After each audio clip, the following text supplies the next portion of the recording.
It's the JumpLeap Long-Term Podcast, episode 16.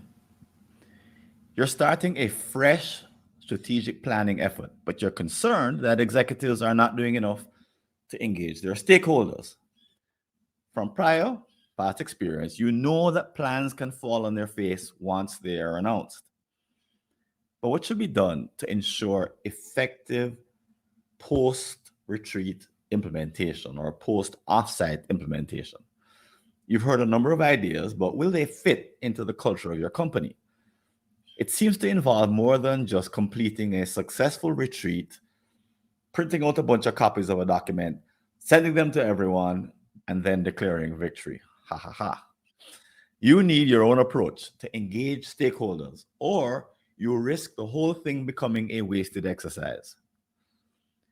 Tune into this episode to hear from me and my special guest, Anthony Taylor, as we solve this wicked problem in strategic planning together. I'm Francis Wade, and welcome to the JumpLeap Long-Term Strategy Podcast. And welcome back. And as you can see, we're joined by my guest, Anthony Taylor. But before I introduce Anthony, let me do a couple of things. One is let me welcome you as a guest. And if you're never listened to this podcast before, you may wonder what the heck is going on. It's a little bit different than most podcasts where a guest is invited on and the guest is interviewed. This is not an interview. This is very different. In this particular case, I've invited Anthony on to come help me solve this problem. It's a problem that both of us have faced in our work. And we have a number of techniques and approaches, and I imagine philosophies that similar or dissimilar, we'll find out. And we're going to be hacking away at the problem for the next how many minutes that we actually spend up talking about it. And as we talk, what we're looking to do is to accomplish an insight, some kind of serendipitous kind of finding that either one of us has never heard before or both of us have never heard before. That's kind of like the holy grail. We come up with something brand new. But the point is to have a conversation and to come up with stuff that you would not ordinarily or necessarily hear, just in the normal course of things. Maybe a few things that can I'd say, go against the conventional wisdom. And as we come up with these insights, you're going to hear an insight bell. And I'll put the insight bell in sort of after we've done the recording. But if we get to the end of the conversation and don't have any insights to share, you'll hear a buzzer, which means that we basically ran out of time. It's all in fun. But we're following what Einstein said. He said if he had an hour to solve a problem, he'd spend 55 minutes thinking about the problem and only 5 minutes thinking about solutions. So we're going to be diagnosing the problem in a way that we hope will shed some light, some fresh light on the issue of implementing strategy. And so Joanne, let me tell you about Joanne. Once again, she's in charge of spearheading her company's corporate strategic planning effort. She is a capable project manager, okay, PMI certified. And this is her third strategy project. The past two plans had some great ideas, but the bulk of the projects in those plans were never implemented. And each year, the executives do seem to be completely supportive of the plans that they have created. There's a lot of good buzz. But in the past, all of the employees lower in the organization have shown little or no interest. So there's no implementation happening. And while the plans do call for employees to play active roles, they're pretty busy meeting some immediate deliverables, the typical short-term targets that they're actually paid and hired to produce, and they never are able to shift gears from short-term to long-term. Also, to make things interesting, why not? The board members have also not been involved. Each year or each prior planning cycle, they have given a rubber stamp to the strategic plan, and they've said they've blessed the new 5 or 10-year plan. They may have read the document, nobody's sure, but not much else. Decisions that they're supposed to make, those kind of just get rolled over from one year to the next. So this year, Joanne wants to make things be very different. Actually, she's up for a promotion, but her bosses made it very clear to her that this part of her job, this whole implementing the strategy bit, needs to be fixed before she can be really considered for the next level. So, Anthony Taylor is the CEO of SME Strategy. He runs a consulting firm and also has his own podcast entitled Strategy and Leadership. Anthony, welcome to the show. Hi, Francis. Good to be here. Joanne, we're here to help you. Really look forward to our conversation. And it's especially timely for us because, we're always looking at how to deepen stakeholder engagement and the work that we're doing. So we're looking forward to digging deep into the problem with you, Francis. Cool. What do you think of Joanne's situation? Typical, atypical? Is it exaggerated? Do you see it a lot? I think I see it in some places and don't see it in others. So it's not always like that, but when it happens, it hurts. And so, especially since Joanne's career and future promotion are on the line, the future of the company is effectively on the line. It's a big problem that we get to tackle today. But yes, it's definitely not uncommon, I'll say. Well, let's start with that because I would say I see it almost always happening. The you have better clients than I do, obviously. but our clients typically are not used to thinking about spending time on long-term activities. So when the strategy is done, or even in the preparation for it, and during and after, they honestly, I think they honestly believe that this is like telling someone to work on a project for the next 2 weeks. They treat it with the same level of, I would say, casual kind of, as if it were anything else with a short time frame where there's a big deliverable that somebody's going to do the job on it.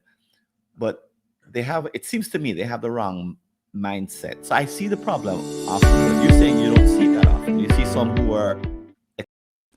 Hope you're enjoying this free excerpt from the JumpLeap Long-Term Strategy podcast. Interested in finding out more about getting a subscription to full episodes? Visit www.longtermstrategy.info. Hey, why is that? And then why is the board not engaged? So holistic disengagement like that is a major problem.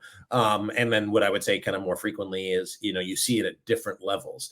The flip side is you could have engaged people doing the wrong things. I would almost rather have them be disengaged because it's easier to get them on board than engaged in, call it, contrarian activities. That one's kind of harder to deal with, and we see that as well. But what I hear is, we gotta talk about that. Yeah. Tell me about the ones that you've seen who are, and I love the distinction you just drew because, in a way, the strategic planning team and Joanne and her and company and her executives are kind of working against the flow or against the culture of their organization in many cases, because most people, 99% of the people in the company have never been in a strategic planning meeting ever. They don't know what happens inside of it. They don't know the mindset that's needed. And they sometimes just make fun of the whole thing, or they say that the whole thing is a waste of time. So some are ignorant of, many are ignorant, I'd say almost all, because until you get to the C-suite, you don't really know what a strategic planning conversation looks like. And that lack of knowledge could lead you, I guess, to disengage because you don't know what's going on. But it could also make you kind of fearful because you think it's something nefarious or it's something top-down, authoritarian. So you hear strategy and you could kind of turn off. But what you're saying, you've run into people who hear a strategy and they turn against it. Tell us about that a little bit. Well, so I know we're not solving the problem, but I really love what you said, and hopefully we get a bell for this one. But it's about, the perspectives and beliefs. It's like someone's belief about a thing is true. And so if you think the strategic plan is bad, it's bad. If you think the strategic plan is good, is good. If you don't know anything about a thing, you're going to put your own beliefs, past experience around it.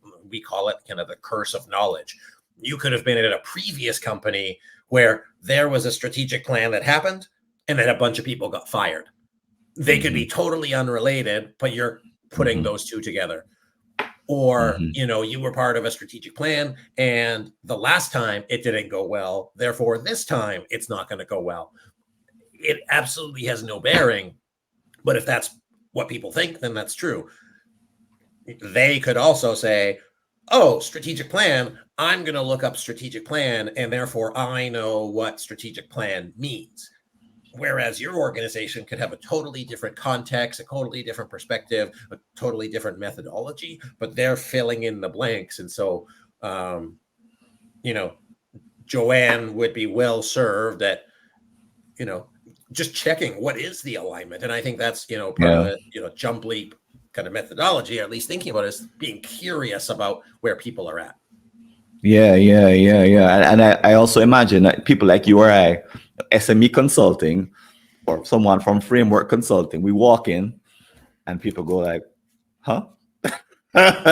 They check us out on the website and they say, oh, there's those strategic planning guys. And then they already have like a notion that if you see consultants coming in to help with strategic planning, that these are bad things and that bad outcomes are about to happen. Have you literally this week we're doing, and this is not public information, but James, if you're listening to this podcast, I'm gonna call one out on you. But we're doing a large strategic planning session for a university, a big process, and there's a lot of conflict within the organization. I won't tell you who it is.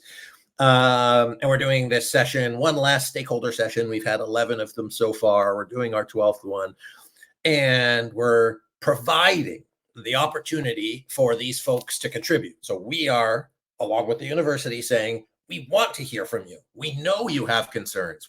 It's important to us that we're on the same page. You follow so far, Francis? Like, we're doing all this stuff. Yeah, the right things. The meeting is coming up in a week and a half. The invite goes out yesterday or 2 days ago. Late last night, somebody replies all, and there's like 20 or 30 people in this invite saying, the only thing it says, how much are these consultants being paid? And so like I sit there with my colleague and we say, like, what do we do with this? But it really speaks to what you're talking about, because this person is more concerned, or their concern is us as consultants or external people getting paid money versus us coming in to provide them a platform to talk, to try to help make their lives and works better, to be able to help them be successful and have their shared outcomes, and to like actually make sure they feel heard. They have a past experience that they've either hired consultants that were overpriced, that they should be getting money instead of somebody else. Just like the everything that's loaded into that question just shows the mentality that my team and I are going to be walking into next week, having that conversation with people who are in the organization saying they want to change. Yeah, I had a variation on the theme, similar to that, a university, but they actually had people on staff who were pretty sure they could do a better job than we could at a lower cost. Now, for all I know, they could have, but the CEO was very smart and said, well, I want you in the retreat in a seat. I don't want you out of the seat facilitating. I want you to be a participant. So that was how he diffused the whole sort of move to displace us with, inside expertise, which also can happen in companies. I don't recommend it. And it's not because I like to get paid, but in terms of the approach, I believe that we bring an outside perspective, and I'm sure you do, that actually is neutral. And that neutral approach helps. We can say things that people who are on the inside can't say. It's just as simple as that. Yeah. But anyway, I mean, if we think of Joanne for a second, like that's in her case, she could be so focused on trying to corral everybody that she's not able to participate as well, which maybe her participation is really what's needed. Like, so her potential biggest impact would be as a participant versus as a facilitator. And that might help her move it forward. Right. Exactly. Maybe she thinks that outsiders shouldn't be used. Reach out to Framework Consulting. They'll set you up. SME Consulting. Reach out to SME in Canada. They're very good at this kind of thing. But anyway, the overall problem is that she wants the strategic plan to be used, to be implemented. You know, the company is investing time and effort, and usually there's a lot at stake. They're not doing this just because, you know, they have some spare time on their hands. And as she goes through the process, she starts to, you know, get a little bit anxious because she senses that some of the same resistance is probably still there. People remember that, oh yeah, I mean, we're doing it again, like the last 2 times. I mean, we're going to waste our time again. And her stakeholders, you know, they have that tone in their voice as if to say, you wasted our time twice, and now you're 3 times the charm. You know, they're hinting that. So in a sense, they're really playing that sort of villain role, but she's responding to it because she's human. You know, this is not an intellectual exercise only. This is a social exercise. They're real people who have real emotions around this, and she probably thinks, you know, I'm not the only person going through this. You know, in my company, doesn't everyone who has to sponsor a strategic planning effort, everyone must deal with engagement. And here's the excerpt from our next episode. It includes some brilliant new ideas which should shake up your industry and even introduce the world to a brand new category of products and services. But you are a bit wary because prior strategic plans barely made it off the PowerPoint pages. They weren't implemented due to a common complaint. No one had time. You have every reason to be worried, but what should you do about the problem? Tune into this episode to join me in tackling this wicked problem from 2 perspectives at once: task management and strategic planning. You've reached the end of a complimentary clip from the JumpLeap Long-Term Strategy Podcast. To hear the full episode, go over to www.longtermstrategy.info and grab a subscription or a free trial. See you there.